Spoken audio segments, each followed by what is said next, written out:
record. Thank you. Good evening and welcome to the regular meeting of Hamilton City Council for May 13th, 2020, a little after 6 o'clock, and we're here in City Council chambers at 345 High Street in Hamilton. Our COVID-19 ground rules, just are reading the record again. For the time being, only those who wish to speak regarding a specific agenda item will be permitted to give their comments in person. If citizens wish to have an issue addressed by City Council or City Administration, they should email those questions or comments to our City Clerk. City Clerk may read your comments into the record during the appropriate council meeting. If comments are submitted far enough in advance of an upcoming meeting, an official city response may also be read into the record. And of course, if you email us, you must provide us your name and your address for the record. Roll call, please.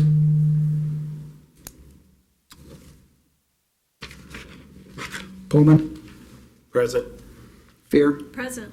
Vaughn, Present. Ryan, Here. Nab, Present. Brown, Yes. Moeller. Present.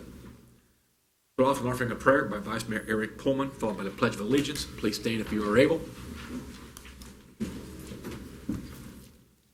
Lord, we ask you to continue to watch over our frontline workers that work so hard to protect us during this crisis. We pray that during the reopening of our country, that the virus will fade away as quickly as it came. We ask this in your name, Lord Jesus. Amen. Amen. Pledge allegiance to the flag of the United States of America and to the republic for which it stands, one nation, under God, indivisible, with liberty and justice for all. Thank you, Vice Mayor. We now go to special presentations, and as we have been doing over the last 3 or 4 meetings, our first special presentation is Health Commissioner Kay Farrar giving us an update on COVID-19. Good evening, Mayor, members of council, and citizens of Hamilton. I wanted to come tonight and give you a little bit of an update on our numbers and some new information on COVID-19. So the numbers for the city of Hamilton, currently it says up there we're at 106. We actually got 3 since 2 o'clock this afternoon, so we're at 109. Butler County as a whole is at 545 cases. The age ranges go from 7 months through 101 years old. That's for the city of Hamilton. We have had 2 deaths, and the county as a whole has had 14 deaths associated with COVID. The case count increases are 45 for the city and 190 for the county from last week's numbers. This increase represents an increase in testing, but it also represents an increase in our very targeted testing of clusters. So when we find 2 or more cases at a facility or manufacturing plant, office, we do some very targeted testing and suggest that those surrounding them get tested as well. And we put them into a system and then follow up with tests on them. These statistics were pulled from the county report from last week. So they're going to be based on a count of 359, not at our current count of 545, just to be clear. So there's a change of 168 new this week. But total hospitalized are 82. That represented 22.8% of the total cases. The number admitted to ICU were 16 individuals, or 6.1%. Those that required intubation were 13, or 4.5%. The length of the hospitalization in days varies from less than 1 day to 35 days, with the median length of stay at 7 days. The number of cases associated with clusters, again at that time, were 81, or 22.5% of our cases. This is the current key indicators from the state of Ohio now. We moved to the state of Ohio. We're continuously seeing right around 500 new cases a day, and that's an average over the last 21 days, so 550-ish per day. As far as deaths, the increase per day is averaging at 42. For hospitalizations, it's about 83 total cases are hospitalized out of that group, and ICU admissions at 18. So when we put that together and look at percentages, it very much mimics ours. So as you can see, as far as the death percent is 6%, the hospitalizations up there, 18%. Ours was at 22%. And then the number of ICU admissions, 5%. So that is a breakup that we're very much watching right now as we open up. We want to kind of stay at that percentage, if that makes sense, because that's where we've flattened the curve. And not that it's acceptable, we'd love the numbers to be 0, but we're trying to maintain that flattened curve. So that's what we're watching very closely. A lot of people have asked me about serology testing, so the test for antibodies, and I wanted to kind of highlight that just because I've had so many questions about it. So a serology test is obviously a blood test. It tests for antibodies in the blood. It is being used to guide control measures such as social distancing and estimating how many COVID-19 is in the general population. Positive serology means a past or recent infection. The antibodies are in the blood. They're found in the individual previously infected, whether or not they had signs of the illness. A negative serology test, however, may be that it is too soon from when the person developed the infection, or their body's immune system didn't respond heavily enough to actually form enough antibodies to make that test be positive. Just a little side warning, laboratories must apply for an emergency use authorization or an EUA to get this test to be valid. There are thousands of these tests out on the market. As you can imagine, many of them are duds and coming from people just trying to make a buck off of this pandemic. So it's unfortunate, but there is a CDC website where you can look to see whether the lab that you're wanting to get this test from is actually on it and has gone through the EUA process. That's really, really important. The other thing that's important to know is public health does not recognize this test. So if you test positive, we don't put you in or count you as a case, nor do we count you as a probable case. So it's really used for surveillance. It is helpful. I'm not saying it's not helpful. Kind of tells us how many out there are walking around with it, but I just caution everyone, particularly most of these tests require you to pay up front, and I've heard as high as $150 to get the test run, because again, it's not on the FDA approval list, so insurance companies aren't going to pay for it, so this is going to be cash out of your pocket in general. I did want to say a little word about children and COVID-19. So when we started all this, I'm sure you heard me say that we did not think children were being affected by COVID. They were generally getting it, but doing very well. Now, I guess we're in the 4th month of this in the United States, and we're getting more and more good data.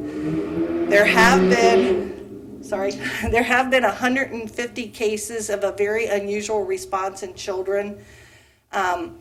Physicians are calling it a pediatric multi-system inflammatory syndrome. It's basically the kids' immune system are over-responding to this virus. So they attack it at an over-responsive rate. And so there's a lot of inflammation, and that would include inflammation in the vessels that go around the heart, which is what puts them into very difficult states. It's very similar to toxic shock and Kawasaki's disease. Kawasaki was a disease that was formerly reported, a reportable disease in the state of Ohio. I think we dropped it in about 2008. But it very much mimics that or looks a lot like that.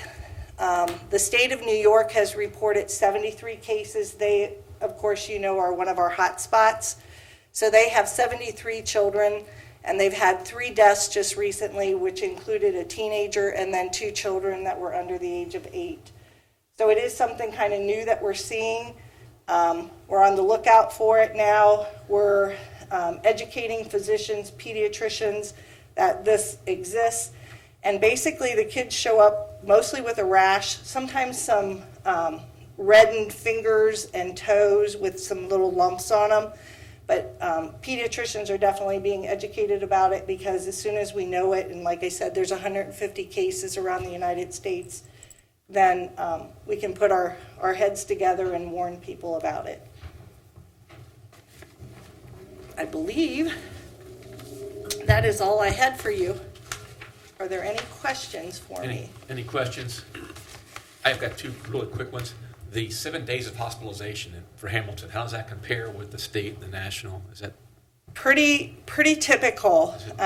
That's the required amount of time. And again, it can be as high as 42 days. That was the higher side, and those are for the very sickest. Some of them don't spend that entire time in ICU, but a lot of them are.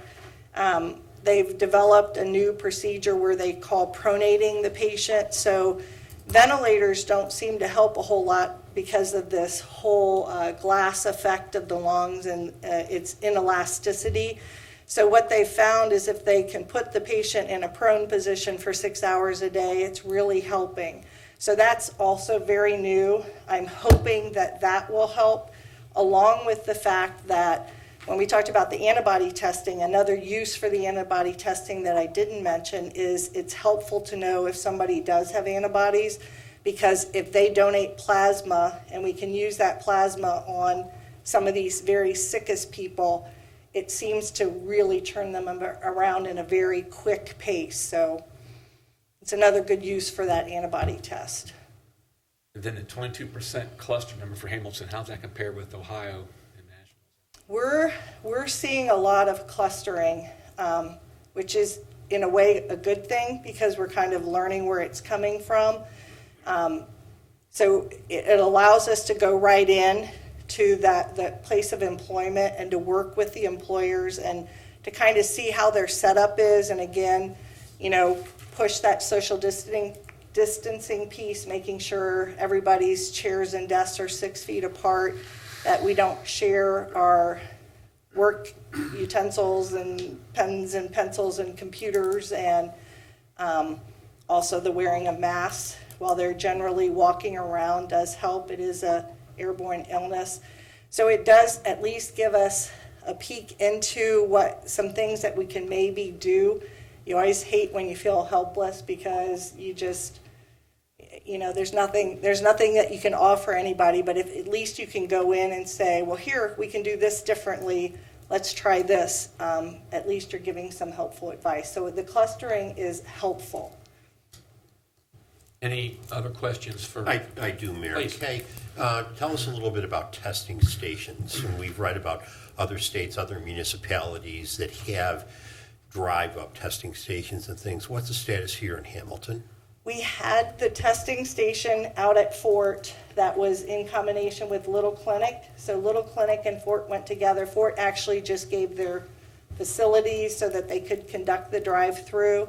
Those are wonderful efforts. I applaud them. And Little Clinic continues to ask and look for new spots that will allow them to do that. They've run many across the state of those exact same drive-throughs. They've got a great procedure in hand. Basically, they let you drive up and you do the test yourself. And I know that sounds really weird, but you crack your window, they hand you the swab, and then you roll up your window, and they're explaining to you how to put the swab in. And after the test is done, then you put the cap on and you hand it back out. But it allows them to do a lot more people using minimal PPE, because the people testing have to be in that full garb that you see everybody wear, that you say it looks like, we're in a war zone. So it's good bang for the buck. It really is. Thank you. I actually have a question. I apologize if this is stupid, but I thought the same thing 2 weeks ago. When you give the number for City of Hamilton 109, and then you give Butler County 545, 109 is not in that 545, so. It is. 540 Oh, it is, okay. Yes, All that's right. the county as a whole All right, number. And then those reports that Jordan does that I send you all, those also are countywide. Because Okay. a part of our money for preparedness goes to Butler County to provide the epidemiologist for the county, because that's really all they do. They Okay. just do reports like that, they're number people. And so small municipalities don't have our own epidemiologist. We use Jordan, and it makes more sense. It's also very difficult to extract out jurisdictionally, and you'll see on his report, he reports things by zip code because it's really difficult to figure out whether it actually lies in Hamilton, because we have 1-1 here. New Miami uses 1-1. There's some 1-1 that goes out into the county. So that's why that report is countywide. So then, when you come up with the 109, are those numbers that are reported to you, or how do you pull that out of that difficult report to what's Hamilton? So my sign-on to the Ohio Disease Reporting System, and Sue, my nurse's sign-on, only allows us to see our own data. So those truly are living in the city and Okay. jurisdiction of Hamilton. There's a website on ODH that doctors use and reported people, and they actually put the address in if they don't know whose jurisdiction it belongs to. I always tell Fort, just send them all here, we'll send them to the correct one. It's no use you working through that, we know it by the palm of my hand. I know who lives in the city of Hamilton, and I can forward it on. But yeah, those are truly only ours, because that's all I have access to. Okay, good, thank you. Any other questions? Thank you very much, Kay. Thanks, Ken. Okay, we now go to another special presentation, and we all know how important it is that young people get more involved and kind of caught up with things as we start to reopen our world. And like one program that we have in our area which can help them trying to get caught up is the HYPE program, the Pastor Shack Job Mentoring Program. We have Pastor Shack with us this evening. Appreciate it. Thank you so much for the opportunity to be able to come and share. Councilmember Mayor, so good to see everybody, to see other people. I've been in my house with my family. Love them. However, it's glad to be able to see other people. So, yes, edit that part out. Again, it's always glad to be able to talk about the program and share about, the summer. I know this year has been definitely, something that we never would have ever imagined, that we would ever be facing as a city, as a state, as the whole world.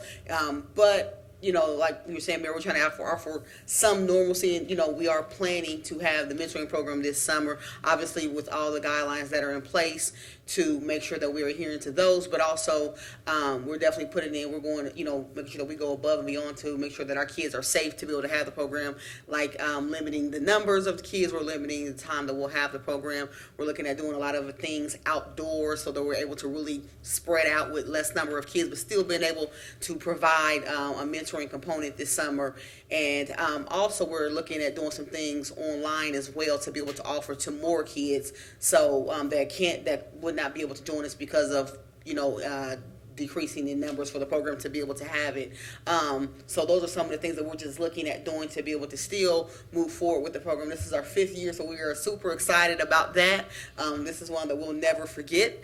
But nonetheless, we still continue to move forward, and that's some of the things that we talk about in the mentoring program, about just learning how to adapt and how to continue to move forward, and that when obstacles come, trying to figure out how can you work through them and continue to be resilient no matter what you're faced with. So I'm definitely having to take on that lesson and definitely be an example of how to be resilient when things get tough. So I have a video that's prepared to be able to show you guys a video, because again, I'm biased. I think HYPE is the best program in the universe, so I could talk all day about it, but there's nothing like seeing a video and actually being able to see the kids and their experience, their smiles, and all the things that they get to do. So I'll just allow that video to be able to be viewed at this time.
everybody, listen, Pastor Check here. We're at Books and Barbershop at Gentleman Quarters at 545 Central Avenue.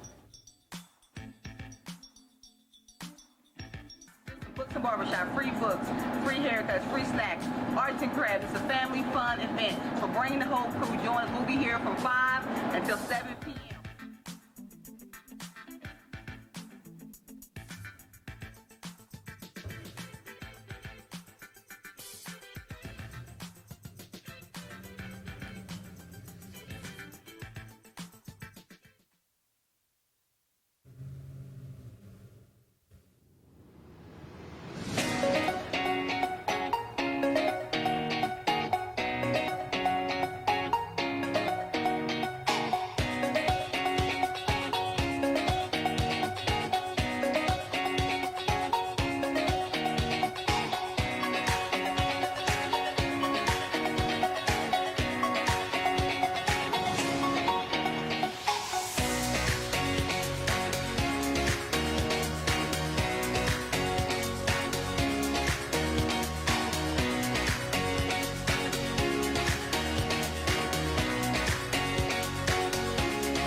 So I just want to just give just an overview of all the programs that Hype has expanded to. So from the first year I've been here, we've added almost seems like a new program every year. So we have a total of 5 programs, and then we've also expanded to the elementary with our Hype Open Gym. And our Hype Open Gym has really exploded to having well over 300 kids in attendance on a Friday night. And that was just a great opportunity to be able to have kids there in a positive environment, being able to have fun playing basketball, hanging out with friends, doing the Wii sport, and just a great place for parents to know that their kids are having fun, building relationships, not as much screen time because they're actually talking face to face. And also the Hype, so were able to go into the Hype Junior where we were able to offer that to some of our elementaries as well. So that was something that was pretty cool. That's what Hype Junior is. So we were doing the same thing there because they were, requesting like, well, hey, can we get get some of that? So we were offering that to our 5th and 6th graders to give them an introduction as to what Hype is and who we are. So that would give them the opportunity that when they become teenagers that there's programming, for them to be able to be a part of. And so for us at Hype, it's just been very important for us to help bring positive programming to our teenagers and to give them some place where they're able to, have program that's appropriate for them, a place for mentorship, a place to help be, for guidance with them. And that's what we've been able to do that's what we've been doing for the past 5 years with Hype and everyone that's partnered with us. And we are truly here because of those people that believe in our program, businesses that believe in us, that, have been a blessing to us financially, supporting us. And that's why we're here. We don't operate on any type of major grants or anything like that. That would be awesome, but it's just great. It's just amazing to see what happens when people really get around something. Really, people really believe in something.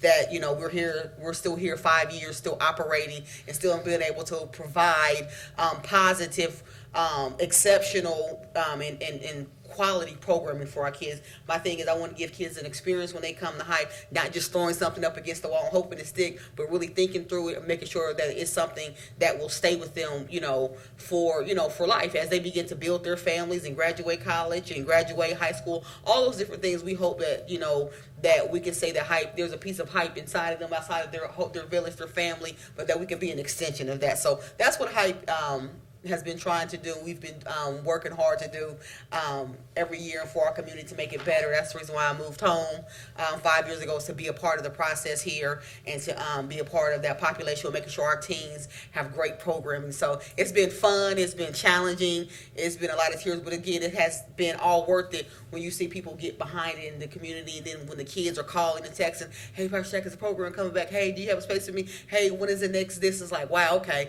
this is, it's it's all been worth it, and I'll, do it over again in a heartbeat. So I just want to give a brief overview of all the programs that we have to offer. Our Hype Music program has been something that was pretty phenomenal, being able to offer that in some of the schools as an after-school program. The kids have an opportunity to write music. They have an opportunity to learn musical equipment and express themselves in that way. And that's been a great partnership with our schools in Hamilton as well as Butler Tech. So that's just been more, just amazing to me. So anybody have any questions, comments? Real quick, Pastor. Yes, sir. When is your next program start up? What program is it? And you need sponsors. Okay, so we're looking to start our Books and Barbershop, our literacy program, because we know that's important as far as literacy and our kids reading the books. So we're looking to start that in the end of July. And the Pastor Shack Job and Mentoring Program, we're looking to start that in the middle of July as well, and that'll run for 5 weeks. Books and Barbershop, we're going to condense that this year, so we'll probably offer 2 installments of our Books and Barbershop. And we're also, again, just depending on how everything goes, we're looking at offering our Hype Boxing as well. And that'll be, most likely that will start in August for Hype Boxing. So again, that's all with everything considered, all dependent on how things come from government, all those different things that we have to consider. But as of now, just planning and moving forward, those are the timelines that we're looking to introduce those 3 programs this summer. Great. Any questions for Pastor Shack?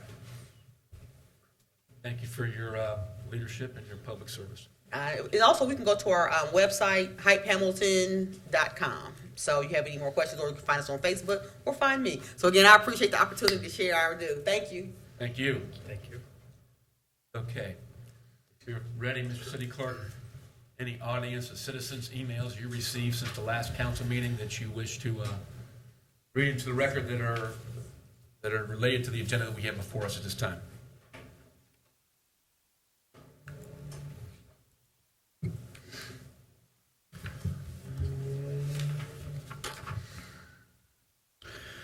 Mr. Mayor, we did receive one email for audience of citizens that I will read tonight.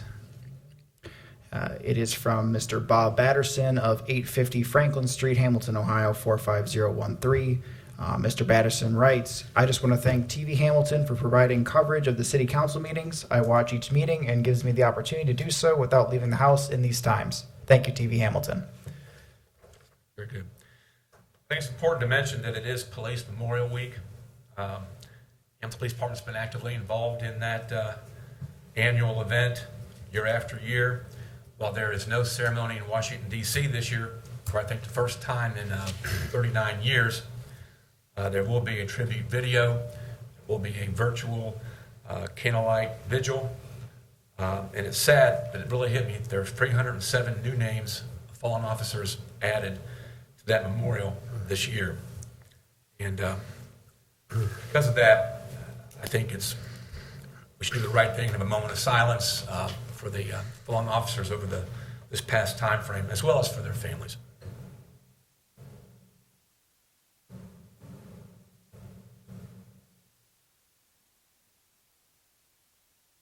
Thank you. Next is our consent agenda. Includes all matters such as approval of minutes, all staff reports, receiving file, council information, as well as caucus reports. We normally go in what's called the committee of the whole, but we will not do that at this time. But in order for those who are watching at this point in time, to know that the city has been really busy over this time frame, if you could, Mr. City Clerk, read into the agenda just the titles of what appears on our caucus agenda at this time.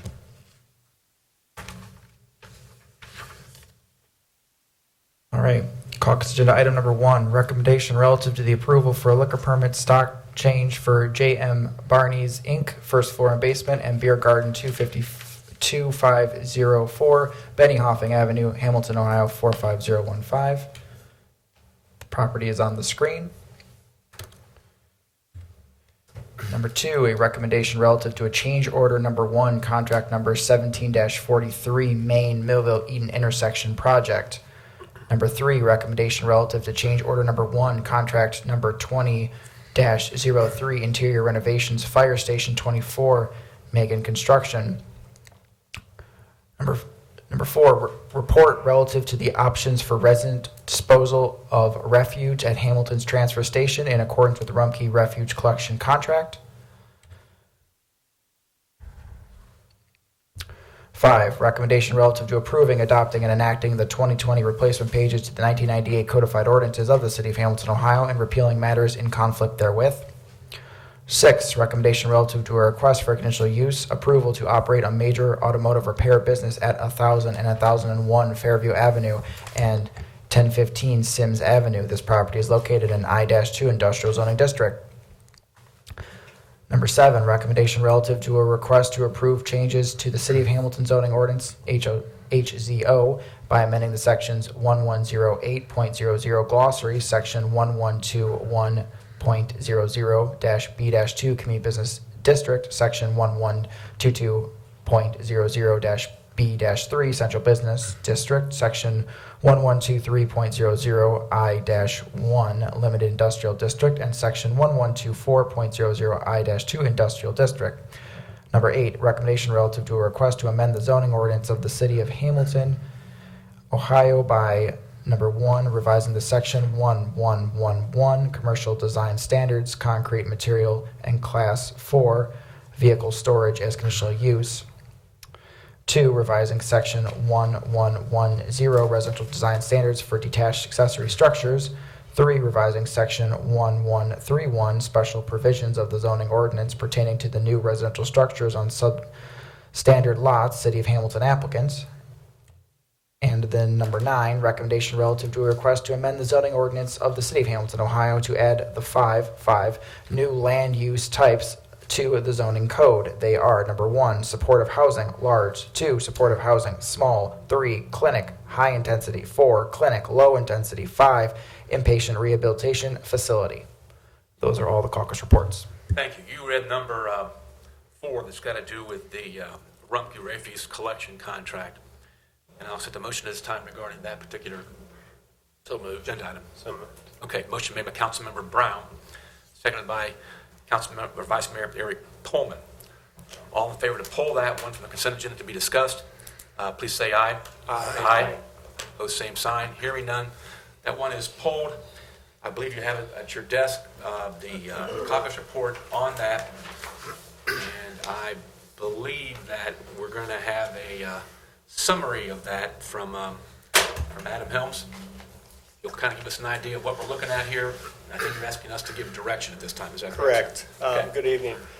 We recently executed a new 5-year contract with Rumpke for curbside refuse and recycling collection. Jim Williams and Jim Logan did an excellent job negotiating a new clause into that contract that gave the city the option for 2 free days at the transfer station. So what that would mean is the city would pick, presumably 2 Saturdays or any other days of the week where residents could come and dispose of a carload or a pickup truckload full of items at no cost.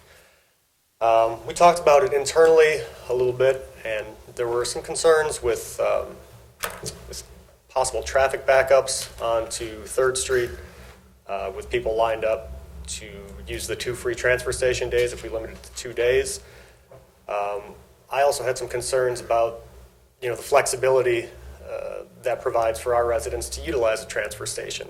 Me personally, I would love to try to utilize the 2 free transfer station days, but I might be out of town on a Saturday, or the kids might have a baseball game or something like that. So we thought I would approach Rumpke and ask them if they would consider a voucher program. So a resident would take their utility bill and a proof of address, such as their driver's license, take it to the transfer station. Rumpke would verify their utility account, and they would let them go and drop off a load of garbage. We asked for 2 vouchers. Rumpke wanted to ease into this a little bit because when we negotiated the contract with them, the voucher program wasn't an option. And there's no precedent for this type of voucher program. The transfer stations themselves are our new concept this year. So they wanted to use 2020 as a baseline for this program if we opted to go with the voucher program, and then we could reconsider, possibly another voucher, 2 vouchers in 2021, or they might say this didn't work out very well for us. We want to go back to the 2 free transfer station days. So I'm kind of looking for direction on how we want to execute. So, Mr. Helms, it's just an either or. Either it's 2 transfer station days or it's 1 voucher. Correct. The way it is. Correct. Any comments on council as to which they would prefer? And we would then give direction to administration on that contract. Mr. Mayor? Vice Mayor Pullman? Adam, on the transfer days, do they know how many that they run through on those days that they've had before? Yeah, we have some relative data. The closest thing we've done, so we've never done free transfer station days before, at least in the past. Okay. The data that Rumpke sent me dating back to 2015, we've never done a free transfer station day. We've done other things, curbside collection throughout the city where Rumpke ran trucks. Okay. Some cooperation with different cleanups around the city, but we've never just said here. Well, I'm with you. I'd rather have 1 voucher and have a flexible day and say, and I'm not going to make it that day or something. It would be. I think we've all been in that position where either we're cleaning out the garage or working on a project, and it's like, man, I don't want to wait until my normal curbside collection day. I'd like to get this out here now, and that would come in really handy. Mr. Mayor? Okay. Councilmember Nab? Adam, in your opinion, would this be a Monday through Saturday capability for a voucher, that if someone took Tuesday off and said, we're going to clean our garage, clean out our basement area, put it in the back of their pickup truck, put it in the back of their car, they could use it on that day? Voucher is valid.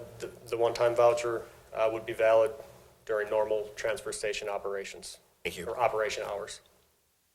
Mr. Mayor, Councilmember Vaughn? Adam, would there still be an option of pickup? So say someone doesn't have access to a vehicle or a car or a truck, could there be pickup at no cost? That's a little bit more difficult just because there's a lot more cost involved for Rumpke or even the city to run the gas and the labor and the equipment.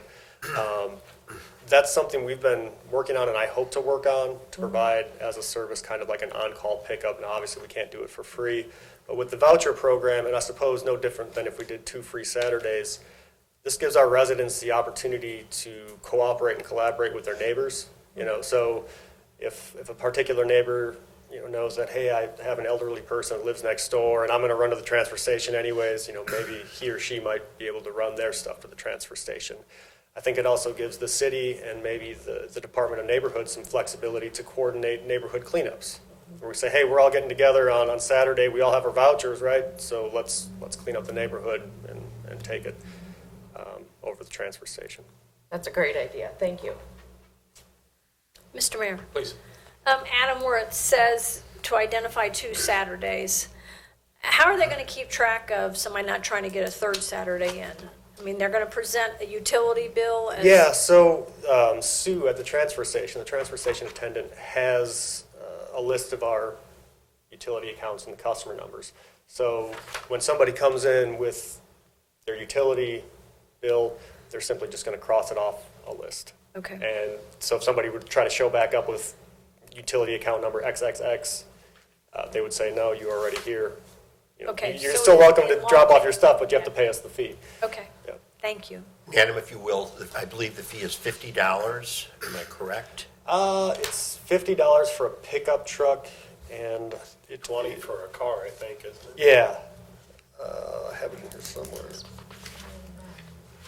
That's correct. Thank you. There are some other nuances, and a lot of this is, there are some gray areas. People will show up with, somebody might show up with a pickup truck and a trailer full of items and say, I want to use my voucher. That's Rumpke's call, the transfer station's attendant that says, hey, I'll compromise with you. We'll let you drop off the truck free, but you have to pay for the trailer. So there are some instances where situations like that could arise, and in those situations, we have to defer to Rumpke on the spot. Any other questions or comments? Look at option 1, which is 2 set dates option 2, which is one date at the convenience of our citizens. Is that correct for that citizen? Wish we had a trump card to give us 2 vouchers, but I did try to get really creative. I asked Dean Ferrier, I said, hey, is there any way, like is there any value to recyclables? You know how they do the can drives, canned food drives. I said, what if our residents brought in X number of pounds of aluminum cans? Could they earn another voucher? Like, does it make it worth their while? And he said, that's an interesting concept, but the value of recyclables just isn't there. I mean, they'd have to bring in, a semi-trailer full almost, so. keep that one in mind, because that might be a good card to play later. So, is everybody on council wishing to decide this tonight? I think we should tonight. Yeah. Is there like a consensus? Because we probably should ask for a motion and a second and a roll call vote on this so we can make this really clear. Because this is a contract, basically, which we are kind of modifying. Is that correct? It's a pilot program. We didn't want to formally amend the contract. They're willing to work with us. We're willing to work with them to do this pilot program. And then we will evaluate after this year and then formalize it in the next year. A motion that we select one of the 2 options as a pilot, and then is there a second, and then we'll do a roll call vote. So moved. Second. Is it a motion for option 2, 1 transfer station voucher? Is that what you recommend? I think Because that makes the most sense to me. I believe the voucher option gives the city the best value and gives our residents the most flexibility to utilize it. That would be option 1, please. That's Option 2. I'm sorry, option, Option 2. yes, option 2, sorry. We've got a Read motion. this and talk at the same time. We've got a motion that we select option 2, which is 1 transfer station voucher per customer at that customer's convenience, not on a set date. Second. Motion made by Councilmember Fear, seconded by Vice Mayor Pullman. Any further discussion about this particular one? Hearing none, let's do a roll call vote on this, please, Mr. City Clerk.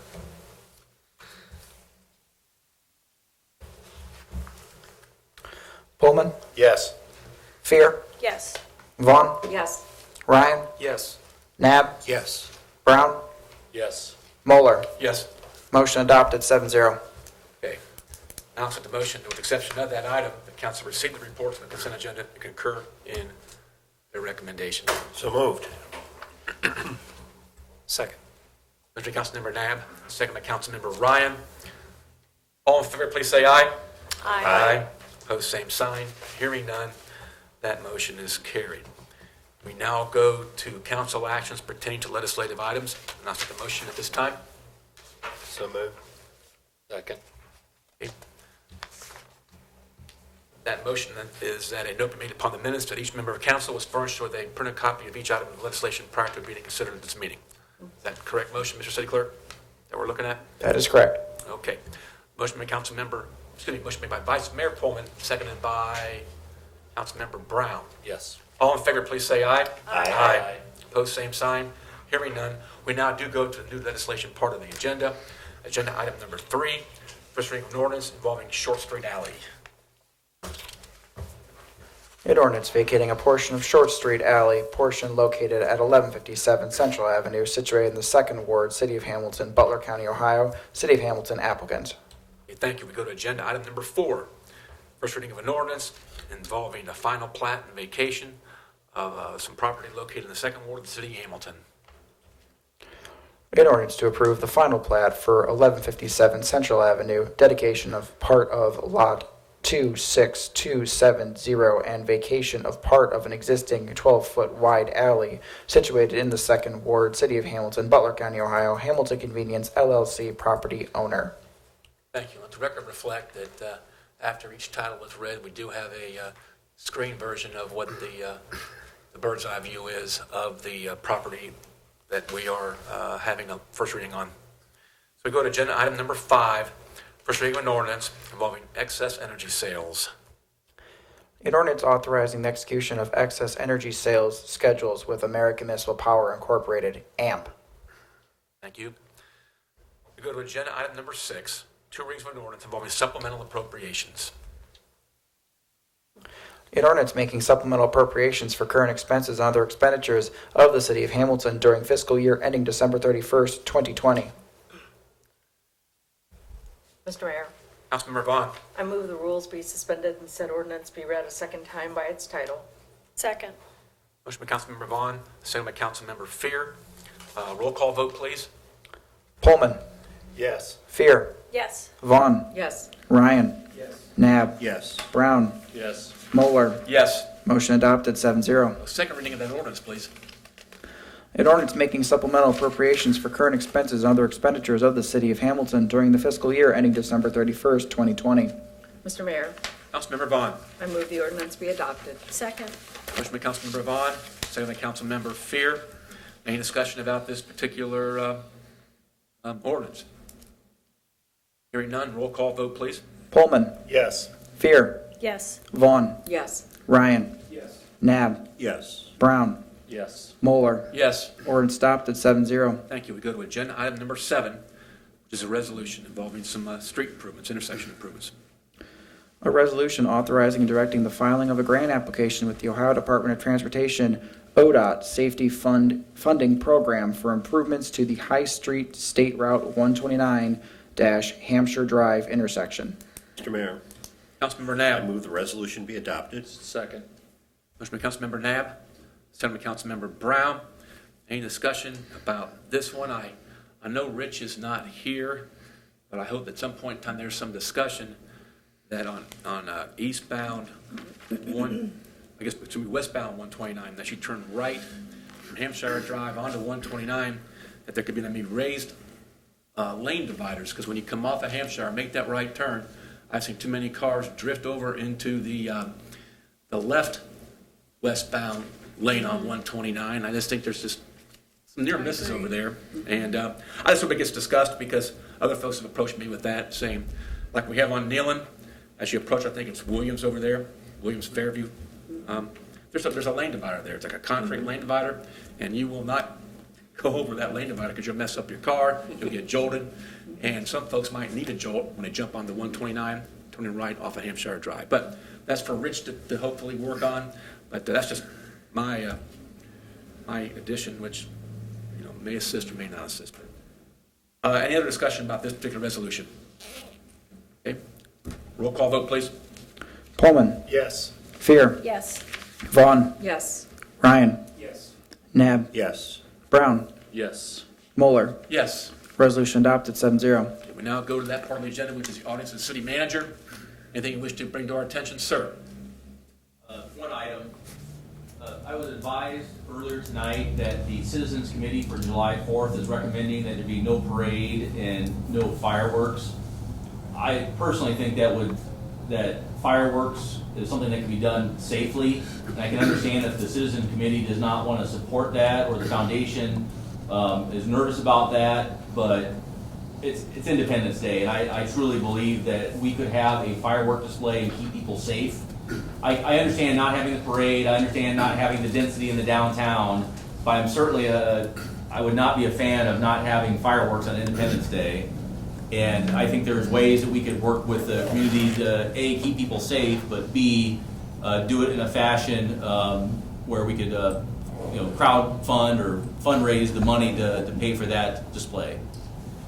I'll address that real quick. I sit on that committee, the July 4th committee, have so for a long time. And there was a concern amongst the sponsors of how we can follow the guidance set up by Governor, the Director of Health, possibly CDC, and that type. Honestly, I think there's options, creative options that should be looked at. I know the Middletown mayor today faced the issue of where their council said no to Middletown events on July 4th. And actually, she had some pretty good ideas that I read in the paper. One is have 3 small fireworks displays around the city, maybe. Go to the very highest point in the city, possibly, and shoot them off so you can see them from your neighborhood, driveway, and the like. But I do understand, and I respect the committee's concerns, is that it's thousands of people congested along the river, on our bridges, on Hamilton Cleves, Front Street, Monument, the levee. that if there's a way that there could be some distancing that don't take place, I'm willing to personally be involved in it if we can have some of the controls set to that. And that's the situation. That's what we're facing. Is that, and in a little less than 2 months away, what will things be like in 2 months?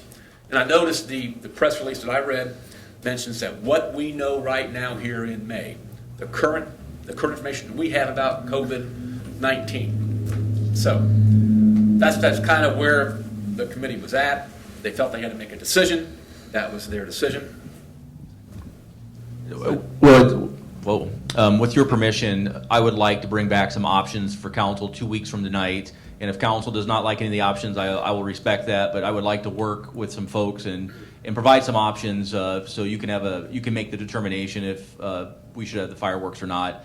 I just feel very strongly for Independence Day that we should have fireworks. And at some point, I think we need to trust our residents to say, we would like to do this. We just need you as our residents to respect the rules that we put out. And at the end of the day,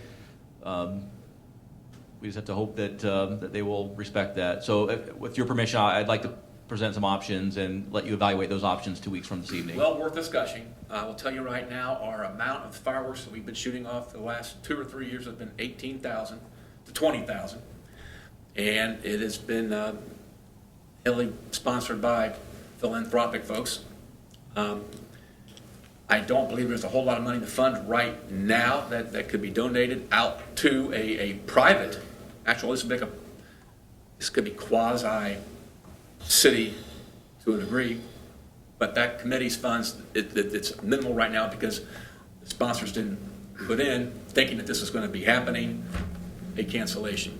But willing to consider any kind of option that we could possibly do. I know Middletown's in the same situation that we are. There's been so many cancellations from Red, White, and Blue Ash. Now, Fairfield's going to have their Red, White, and Kaboom on July 3rd as things stand right now. I'm not quite sure what crowd controls they have instituted, but I will find that out. Mr. Mayor? Please. This kind of contradicts myself from what I just said earlier, thinking about when I heard that we may not be having it. Now my concern is if we didn't have something, we already have a lot of people in their own yard that try to do fireworks. Can you imagine what it's going to be like for the police trying to contain people that decide they're going to do their own if we don't do something? So I hope that we can come up with a way to be able to hold them. Year after year, the neighborhood displays are getting really, really good. You can see them from other parts of we town. can get invited to the neighborhood It's sad, displays. but it's sad, but I mean. What is the price of that? All the rockets and all that? What we have been paying is in the neighborhood of $18,000 to $20,000 a year. And we have not been. I'll put 500 in. We have not been using Rosie's. We've been using a company called Yoakum, and they actually have done a nice job. So we kind of had some competing fireworks folks, and then ended up Yoakum was doing a nice job for us. Now, with the controls, let's see what we can do. We'll do some research and we'll bring a couple different options back to council for consideration 2 weeks from this evening. Thank Great. you. Good. Thank you. Thanks. Anything else, Mr. City Manager? No, sir. Okay. Audience of City Council, anything that you want to bring to each other's attention? All right. No executive session tonight, Mr. City Manager, is that correct? That is correct. Okay. I'll accept the motion that the meeting be adjourned. So moved. Second. Motion by Councilmember Brown, second by Councilmember Fear. Roll call vote that we adjourn, please. Pullman, Yes. Fear, Yes. Vaughn, Yes. Ryan, Yes. Nab, Yes. Brown, Yes. Moeller. Yes. Motion adopted 7-0. We are adjourned at 6:58.